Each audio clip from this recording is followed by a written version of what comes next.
Imita Serginho Malandro, faz Serginho Malandro, faz Serginho Malandro. Glu-glu. Calma, faz Serginho Malandro, Serginho Malandro, Serginho Malandro.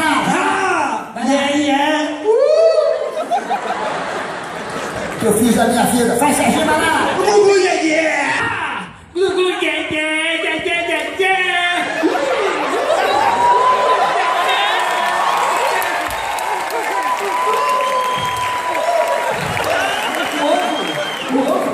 Tem ovo instalado. Tem ovo. Tem ovo de condômino. E qual é o outro ovo? Esse eu não posso falar. Agora permite? Permite ou não? Não permite? Eu vou falar?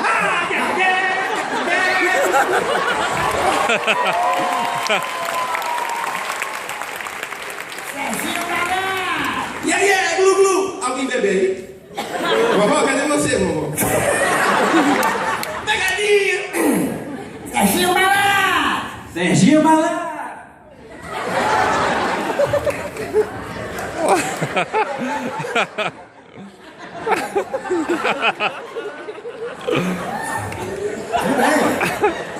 Tudo bem. Jolena morreu assim.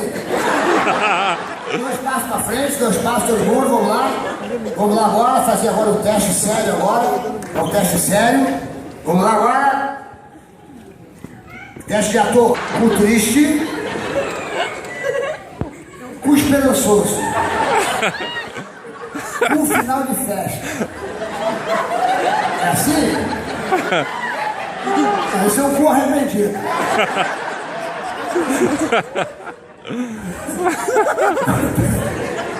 Cuco cacoete. Cuco cacoete. Cuco cacoete. Ele não sabe o que é capoete.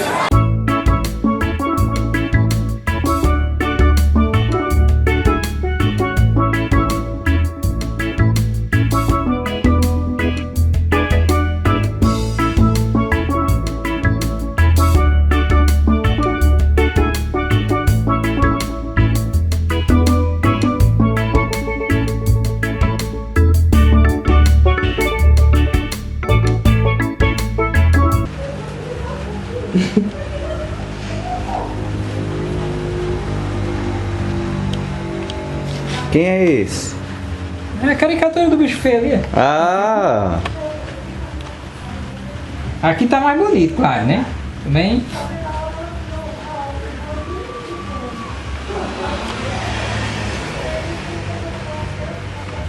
Tô gastando aqui as coleções de aço. Ele compra e não usa, eu aproveito aqui pra testar. Pagamento vem depois. Oi. E falar em pagamento? Ah, não, é na outra semana, né? Dia 8, você disse? É, só dia 8. Não, na outra semana não. Na semana é 15. Não sei nada, dia 8. Quando for dia 8 no seu calendário.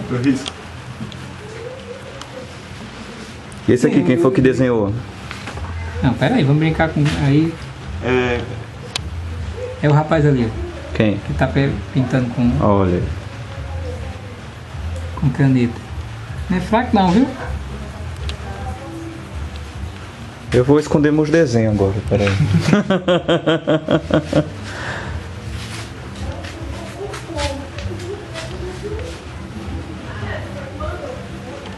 E de quanto em quanto tempo você se reúne para desenhar? Uma vez na semana, no sábado. Que esses caras vêm aqui brincar dele. Aí a gente aqui faz de tudo, né? Desenho em caneta, desenho em lápis de cor, desenho com lápis de cor e copique, olhe, copique, fazer copique. Vamos fazer uma propaganda, vê se ela faz, vê se ela a copique. E patrocina aí! Pronto. Como é o nome da outra coleção aí? Prisma. Não, Prismacola não, Faber Castell. Aí o que? Policromos, né? É. Faber Castell, Patrocina nós. Patrocina aí, pô.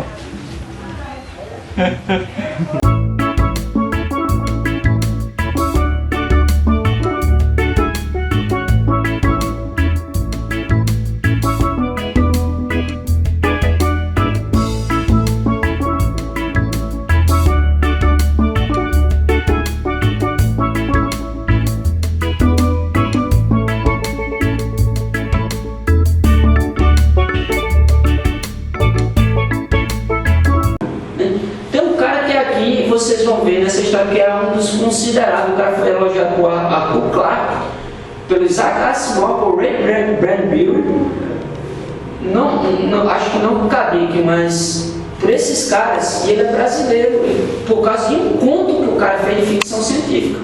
Mandou para o cara em inglês, ele traduziu para o inglês, mandou para os caras, e os caras mandaram de volta uma carta. O cara tá para morrer aí, eu acho que ele tá com 80 e poucos, ninguém sabe.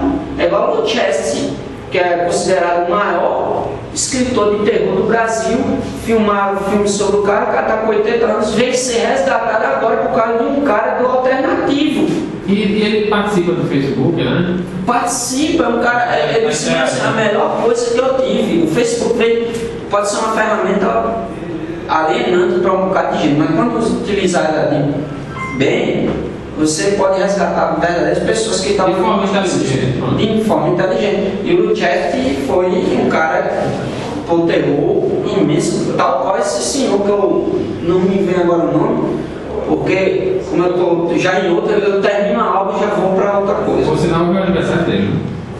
Eu vou até dar os parabéns. Eu já mandei no cash. Bem, temos aí mais umas imagens do nosso universo. Né? Aqui é justamente quando eles estão fazendo a bateria policial, né? No prédio que eles vão entrar justamente para ver esses contrabandistas, né? Que aí é que está a grande jogada de quem for ler a história, que vai saber que diabo é a mercadoria, né? Vou ler mais, agora eu estou sabendo. Mas o principal. Eu tô lembrando de tudo, né? Já tô vendo tudo aí. Caraca, isso aqui é só as páginas mais leves. A mais legal tá. Esse cara aqui foi uma variação do que o autor, que o cara que fez o Blade Runner, fez várias maquetes. Isso aí era um Fusquinha, sabia? Era um Fusquinha, ele fez uma adaptação, botou o motor do Fusca. Né? O carro era desse tamanho, o carro era aquele carrão, né? O passado é uma maquete gigante, tipo, quase o tamanho disso aqui, metade, né, do Blade Runner. Eu vi também algumas coisas sobre como isso. Você vai ver que tem várias influências arquitetônicas, tanto do Blade Runner como de outros designers gráficos, né? Que eu peguei no Pinterest, que outros caras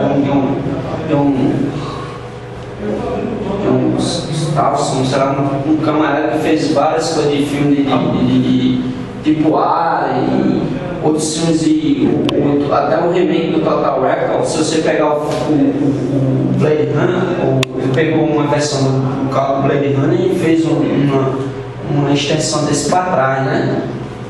Eu quis fazer uma coisa intermédia do Blade Runner com esse novo design. Só não é influência do Blade Runner, Não, tem vários, né? Tem vários. Aí você vê Metrópolis, prédios em Metrópolis, você vê de games também. Quer dizer, eu tentei pegar algumas influências dessa coisa tecnológica e jogar nesse trabalho do Rodrigo. Como eu disse, a história aparentemente você tem um plot principal, que era dois caras perseguindo pela cidade os traficantes, né? Tem aquela coisa da investigação propriamente dita, mas eu acho que o principal é o design, a cidade, as ruas. Tem coisa que ficou de fora, que a gente do cinema vai ficar, eu ia encher demais para o Rodrigo, e como a gente está com vários projetos, eu preferi que ele só centrasse nessa daí. As outras não, as outras eu fiz um bom design que eu vou utilizar futuramente. Pronto, essa é a página que eu teste para o Rodrigo. Eu disse, Rodrigo, eu quero uma página movimentada de uma cidade. E eu sempre digo, Rodrigo, isso aí vai ser um portfólio para você apresentar uma coisa de bacana, porque sabe da desenhar para Marvel, DC. Olha, você vê aqui PQD, ó, Philip K. Dick, Bar, né? Deixa eu ver aqui, tem umas aqui, tem uns painéis aqui escondidos que vai passar com o nome de casa. Aqui tem o nome Fahrenheit 451, que aqui a resolução não é muito legal. Aqui tem outra coisa, aqui, tem um monte de referências que você for ver e pegando, né? Por exemplo, eu não botei nos caras ainda, mas vai aparecendo as bombas com referências e tal. Porque a gente aos poucos tá montando, né? É? 5 minutos. Tá certo. Eu nem tenho que contar o resto da história. Bem, aqui tem umas amostras das diagramações, como é que vai ficar, né? Vocês vão ver que aqui eu tenho que mostrar o cotidiano do departamento de investigações lá, como é que é, né? O personagem, né? Começa a refletir sobre o ambiente, sobre as pessoas, sobre os caras. Está investindo bastante no ambiente em si, né? Não, eu sempre vou dizer ao Rodrigo que o personagem não é os caras, eles são os coadjuvantes, a cidade é que é o personagem. Tanto é que talvez a próxima história talvez não seja nem sentar no Daniel, o Daniel faça parte, mas é mais uma pessoa da cidade. Deixa eu ver o que isso tem mais.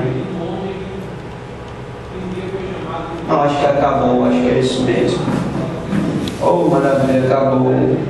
Yay! E é mais ou menos essa minha pequena exploração mesmo de como é que nós estamos trabalhando na cidade asfixiada. Qualquer coisa, se vocês quiserem mais, eu tenho esse negócio aí de como foi que eu procedi a investigação para com o Rodrigo, a gente estabelecer. Observe só, é como desenhista, né? Como referência faz todo sentido, né? Quando você vai compor, isso aqui é referência. Compor uma cidade que é uma cidade distópica, algo que eu peguei aquele coisa contemporânea, como o Ridley Scott fez a coisa meio retrô no Blade Runner, né? Eu fiz retrô, mas baseado no que a gente tem aqui, né? Um paradigma para aquilo, né? Jogar 2000 anos e tal. Por que eu joguei 2000 anos? Porque, na realidade, o ator de Blade Runner, se eu fosse fazer Blade Runner, eu não fazia em 2019, fazia em 3000 a 4019. Porque, como vocês falaram agora, o futuro ele não segue com tal qual o que o escritor imagina. Eu não sabia que Blade Runner era 2019, e a gente em 2016, daqui a 3 anos teremos Blade Runner. Mas quando eu falei 2000 anos, por exemplo, é porque já foi criado, por exemplo, teleporte, mas o teleporte ainda é quanto mais existe. Carros voadores já está em protótipo. Mas vai ficar em protótipo por mais 500 anos. Só questão econômica. É justamente por isso. Por isso que o cara projetar 2000 anos, ele não está fazendo nenhuma besteira, não. Outra, é muito mais fácil você ter um futuro, talvez o futuro mais pautado, que se a gente continuar nesse ritmo, é o de Mad Max. Provável. É o mais provável, porque, tipo, um futuro abissal como o de Blade Runner, como isso aqui, eu acho besteira. O Netflix só pega no porém, é a questão do combustível. Tipo, os caras vivem décadas com combustível que foi criado há não sei quantas décadas atrás, porque não tem mais fábrica de combustível. É por isso que lá a disputa é vida ou morte, né, pelo combustível. A coisa, uma coisa que é impensável, depois de uma guerra nuclear, ter pessoas vivas. Não tem como. É porque naquela época ainda tinha a teoria de que, tal qual vem vingança, as pessoas sobreviveriam em bunkers através do. Mas bem que sobreviveram, gente, da bomba atômica, né? Mas porque ali foi um caso isolado e a bomba atômica é só uma ogiva. As bombas modernas são 10 ogivas. Ah, tá. E quando houvesse, se o 10 vezes a Hiroshima. Mas é E ainda tem a hidrogênio, né? Vixe. Não, mas E a química? Ainda tem a química, que aí é pior. E mais ou menos isso. Eu estou tendo um personagem aqui, os caras mostrando aí. Mas ficou legal. Temos aqui o Fábio Júnior também, que é o Fábio uma caçada na área. Esse aí é Fábio Júnior. Assim, a pensão dele, porque o Fábio Júnior tem aquele que é de sacana, né? Quando eu chego assim, que está se passando. Aí, essa daqui é uma atriz brasileira que eu peguei também como referência, não é Zezé Mota não, como ela fez um curta chamado A Cor Luxo, é o xadrez da igualdade, porque o xadrez não é duas peças, branca e preta, né? Geralmente. Aí fala justamente do conflito racial, né? Só que é feito de uma forma tão bela e tal, que eu achei que ela interpretou tão legal, que eu digo, cara, e eu não queria entrar nessas polêmicas de cota, de escambau. Cara, uma mulher forte, escambau, eu nunca tinha feito um quadrinho, já tinha feito, mas não deu certo, mas qual a mulher forte? Eu digo, não, falei a mulher forte com uma mulher negra mais forte, porque eu conheci mulheres negras, assim, tinham que ser fortes mesmo, porque década de 80, meu amigo, se você não fosse, você era engolido. E no caso aí, eu gostei da forma como ela é introduzida, é uma coisa normal, ter pessoas de cor, certo? Tem que fazem parte desse elenco, não aparece nessa história um rapaz que é um afetivo, né? E tal, que é interessante, a forma como que ele é um investigador também, só que é mais a parte intelectual, né, assim. É também o que eles chamam de, os caras que são cabeças, né, eles chamam de corujas, né, uma alusão àquela coisa da filosofia, existência e tal. Aí eu achei interessante a forma como ele está trabalhando. Ele gostou, e quando o desenhista gosta do roteiro, Verdade. o resto é besteira. Quando ele está matando. Eu vou até bem terminar agora, né?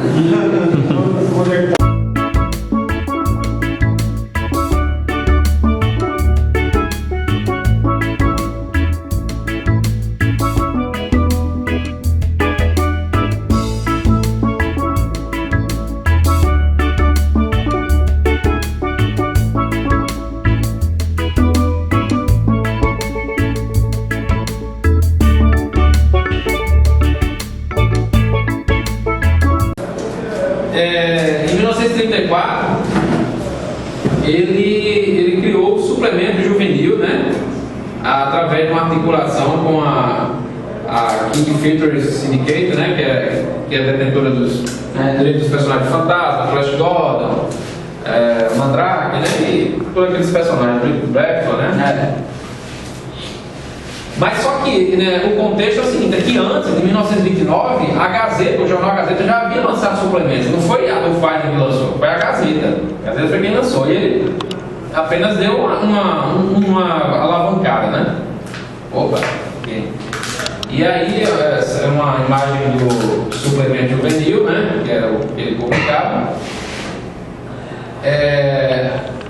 O suplemento juvenil passou a ser uma espécie assim, de objeto de desejo do público consumidor, né? E as vendas chegaram a espantosos 360 mil exemplares só do suplemento juvenil. Você veja que... E no jornal. Isso. Vocês vejam que isso aí era na década de 30 e eles conseguiram essa proeza. Pelo menos ele conseguiu essa proeza. 360 mil exemplares chegaram a ser vendidos.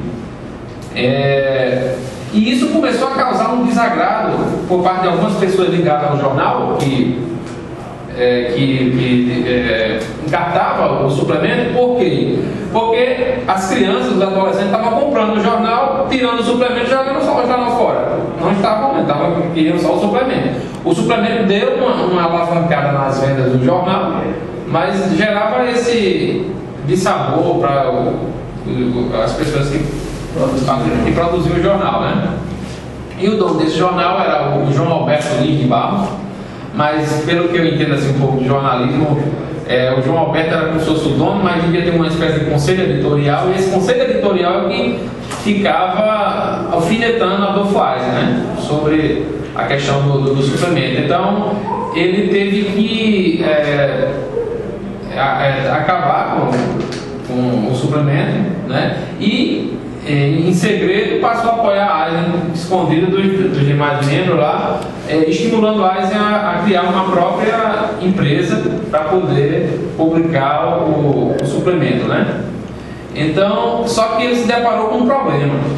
Em 1934 existia uma lei aqui no Brasil que não permitia que judeus estrangeiros fossem detentores de empresa de comunicação no Brasil, né? Então o que é que ele fez? Ele, através de um combinado com o irmão dele, ele conseguiu um registro que era baiano. Isso é um segredo. Esse segredo passou guardado há décadas e só foi revelado com esse livro que o Renato falou aí, que é a Guerra de Gibi, né? Do Gonçalo Júnior. Então, Eisen fundou, ele já com Não achavam que ele era baiano. ele em Juazeiro, ele nasceu em Juazeiro, olha o cara lá da Rússia, ele... Com esse nomezinho, Eisen, Adolf Eisen. Aí ele fundou o grande consórcio suplemento nacional, né, que era uma editora. Em 1937, Roberto Marinho, quando percebeu que o negócio estava dando certo, chamou ele para propor uma parceria, né? Só que ele recusou. Provavelmente ele deve ter ficado magoado com o Roberto Marinho, né? E também o time empresarial dele, ele percebeu que ele tinha como ganhar dinheiro sem precisar estar na sombra de nenhum empresário, então ele montou seu próprio negócio, né? Então ele passa a fazer o Globo Juvenil é lançado por Roberto Marinho, né? Veja que o nome é Suplemento Juvenil de Adolf Eisen. Aí Roberto Marinho, quando não consegue convencê-lo a fazer parte da parceria, lança um suplemento semelhante ao de Eisen com o nome O Globo Juvenil, ou seja, aproveita pegando carona no sucesso da publicação da Adolf Eisen, né? E essa concorrência também culminou na perda do direito de publicação de Flash Gordon e Ginga Selva. Por quê? Porque o Roberto Marinho tinha mais dinheiro, foi por trás lá e convenceu o agente da King Filter a ceder o direito para ele. Aí qual foi a reação de Eisen? Pegou, mudou o nome para Suplemento Infantil e criou duas publicações, o Mirim e o Lobinho.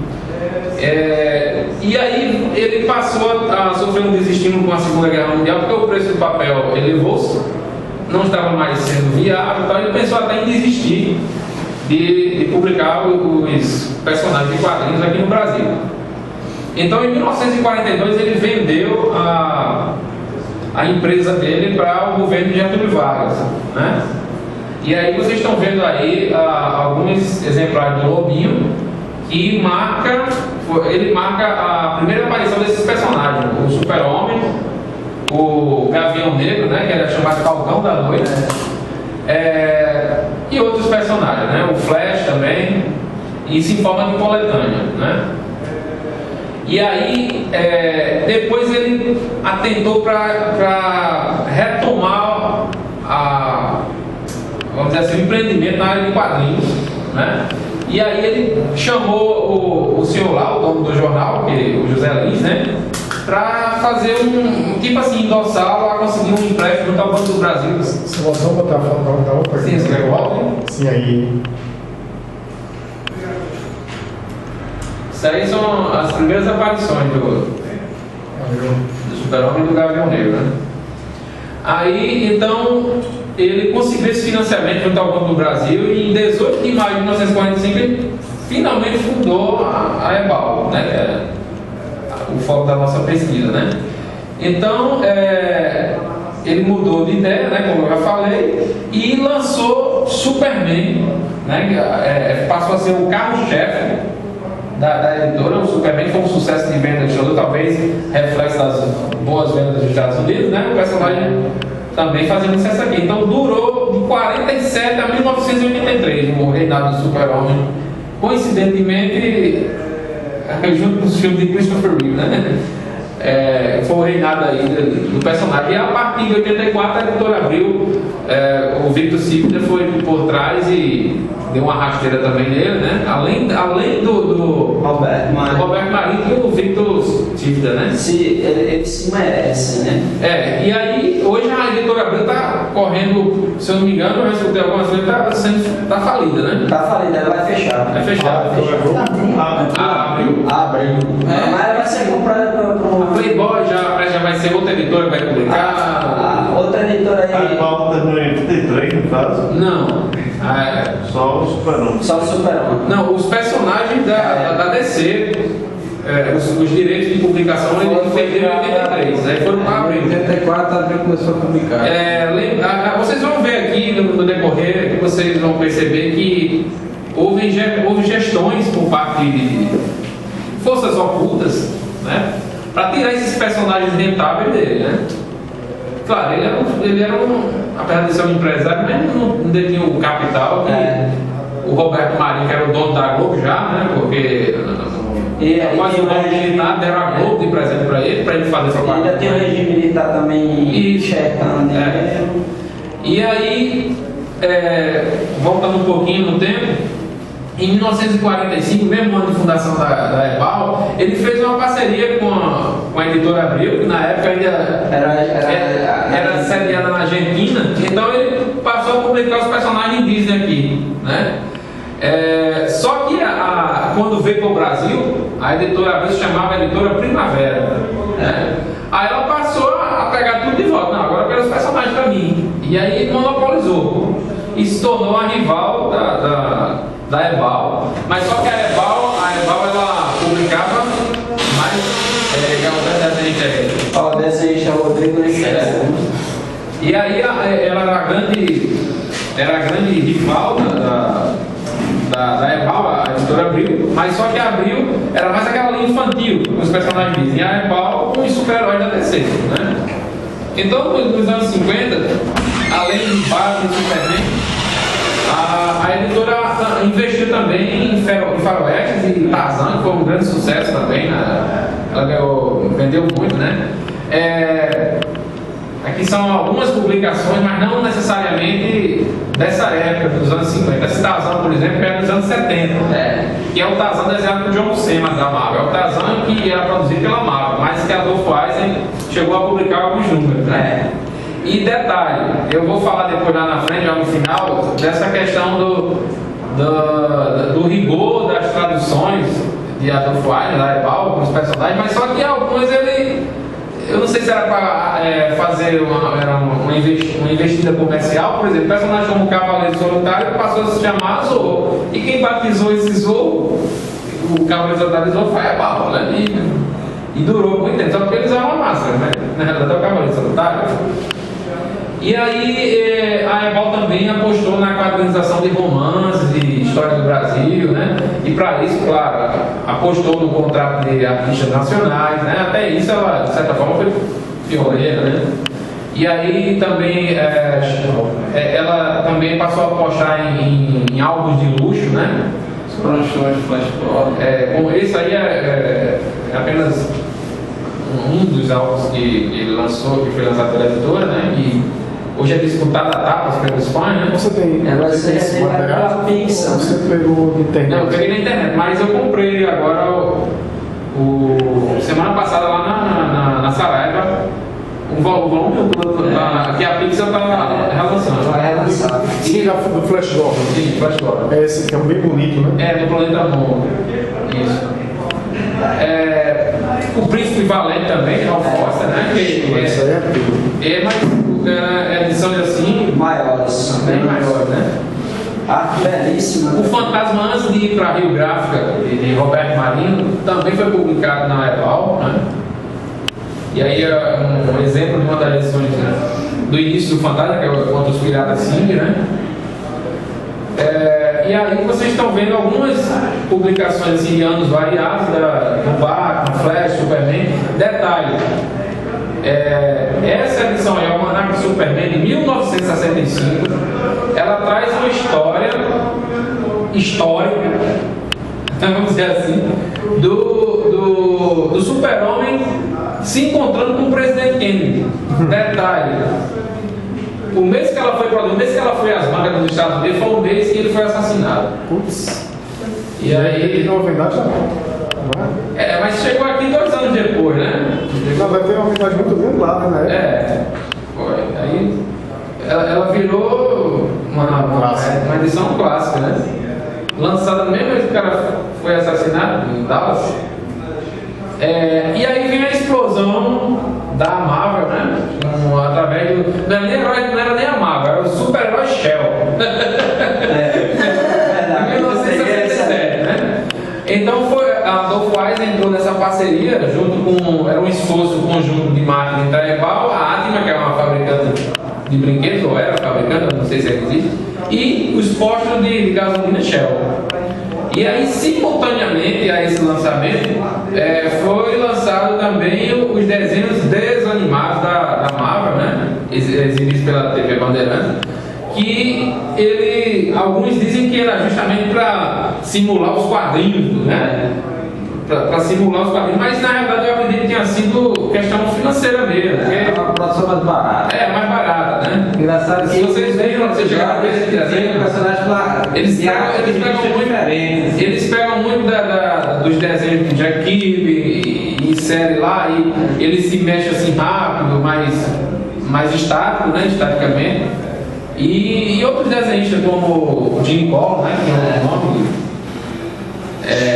E aí é uma propaganda também da época, TV Bandeirantes, né? Lugar de criança e produtos para criança no canal 13, né? Os super-heróis da TV vão deixar a garotada com os olhos desse tamanho. Aí veio o cara com o punho cerrado. Coitada da criança. E se eu não me engano, essa edição que tem o Capitão América de Ferro é a primeira que foi lançada, que é a número 0, o Capitão Z número 0, né?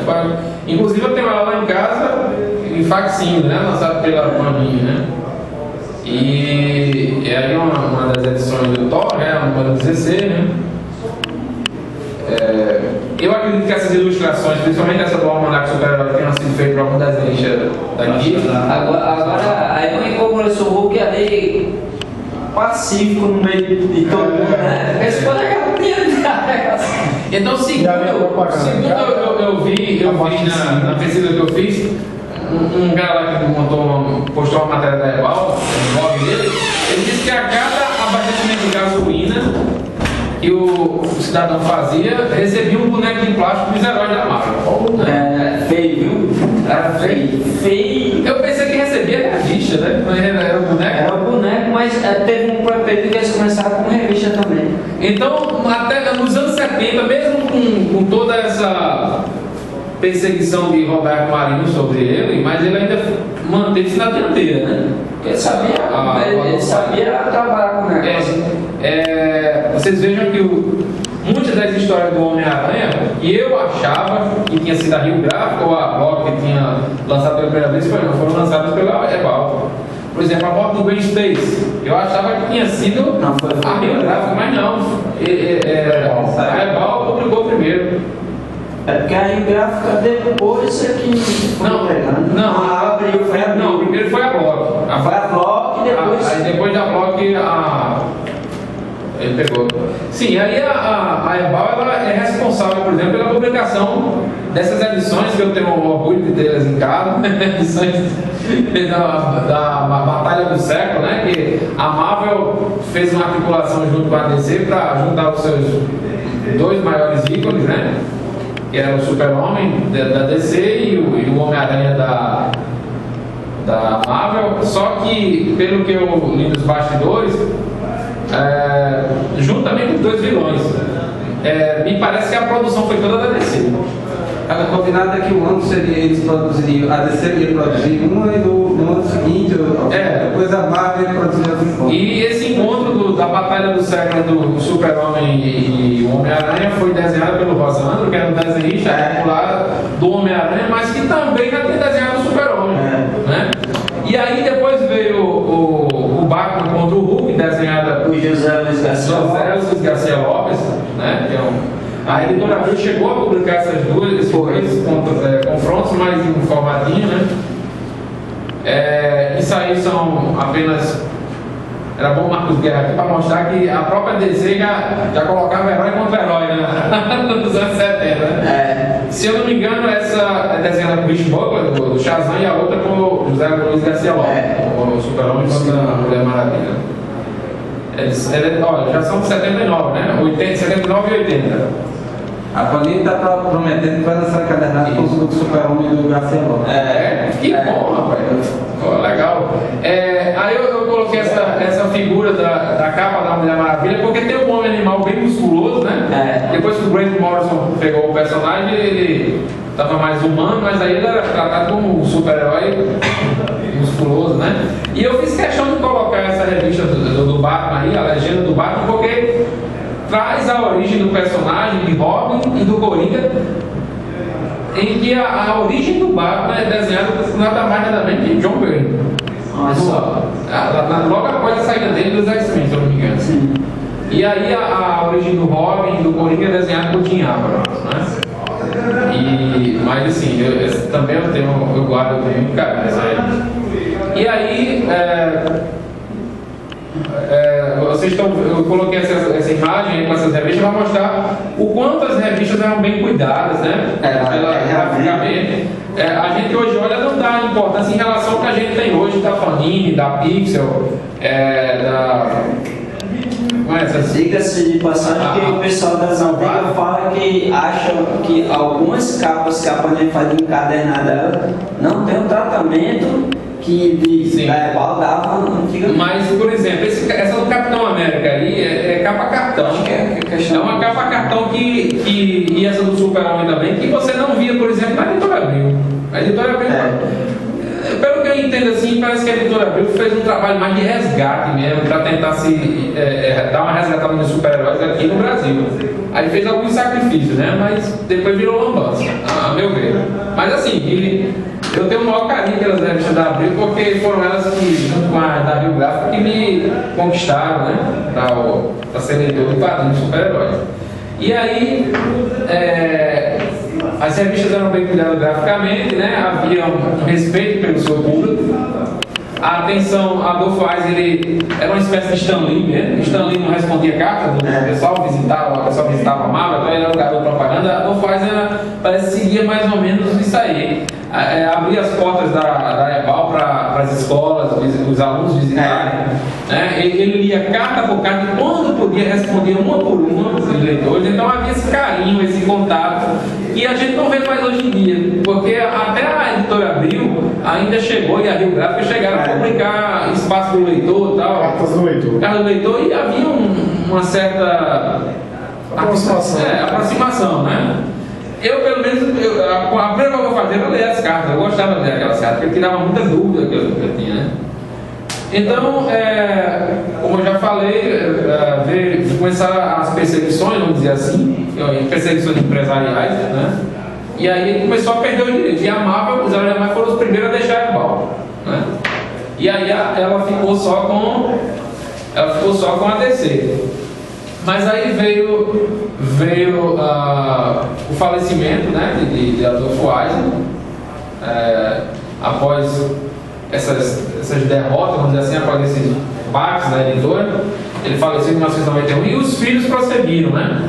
E esses filhos dele, que é o Naomi, né, se não me engano, Naomi, ele e o outro irmão dele passou a apostar nos mangás japoneses, baseados, claro, possivelmente desenhados por artistas nacionais, e depois migraram para a Editora Abril também, né?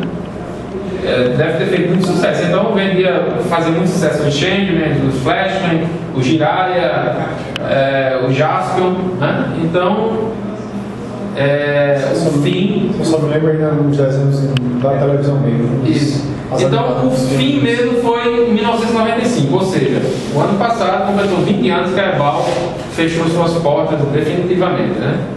E aí eu estou colocando aqui a continuidade, né? Porque o Naomi Eisen, que é o filho dele, foi descoberto há pouco tempo. Há pouco tempo foi descoberto que ele faleceu no dia 20 de julho de 2012.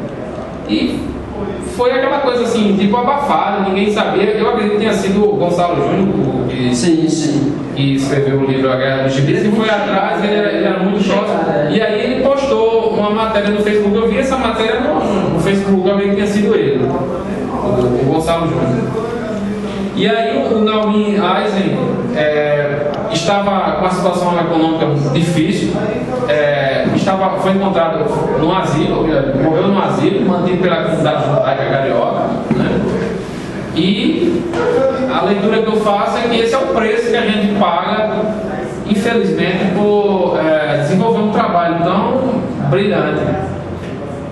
Você quando faz um trabalho, eu vejo o trabalho da EBAL não como um trabalho de ganância financeira, mas um trabalho feito por amor. É assim que eu vejo a EBAL. Não, o Gonçalo Júnior, ele é enfático com relação a Eisner e os filhos dele. Ele diz que o amor de Eisner pelos quadrinhos, que é raro, né?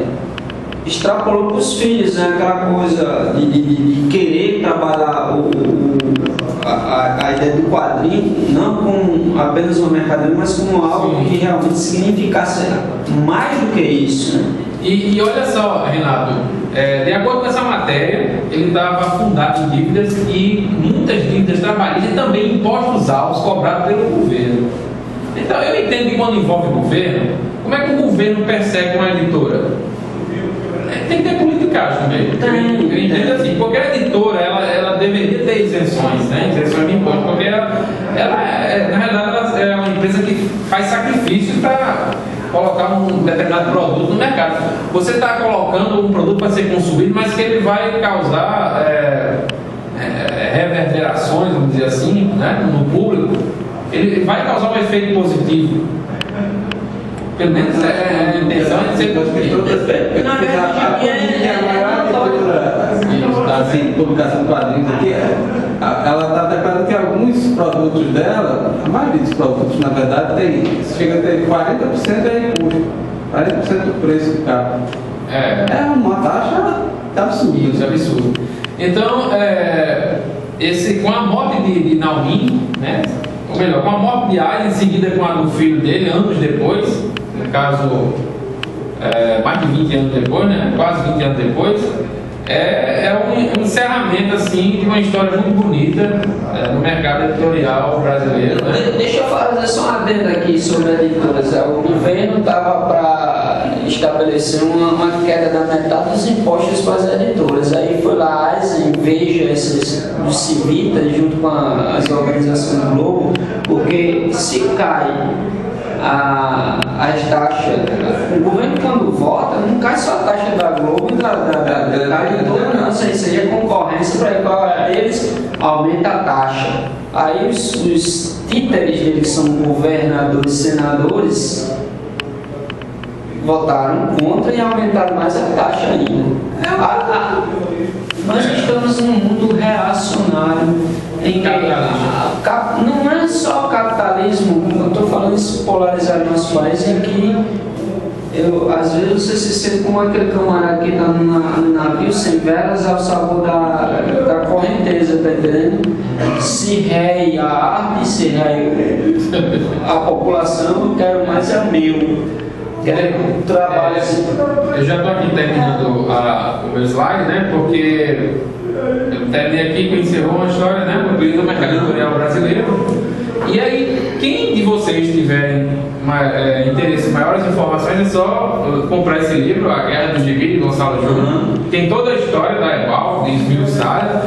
E também, quem tiver curiosidade de ver um arquivo gratuito de todas as publicações, está aí nesse site aí, o http guiaebal.com. Eu encontrei muitas capas lá, tem até revistas escaneadas por inteiro. Agora o cara parece que tem um custo e tal, ele falou que de vez em quando coloca um anúncio lá para ajudar a manter o site, né? E aí ele está também pedindo a colaboração das pessoas que tiverem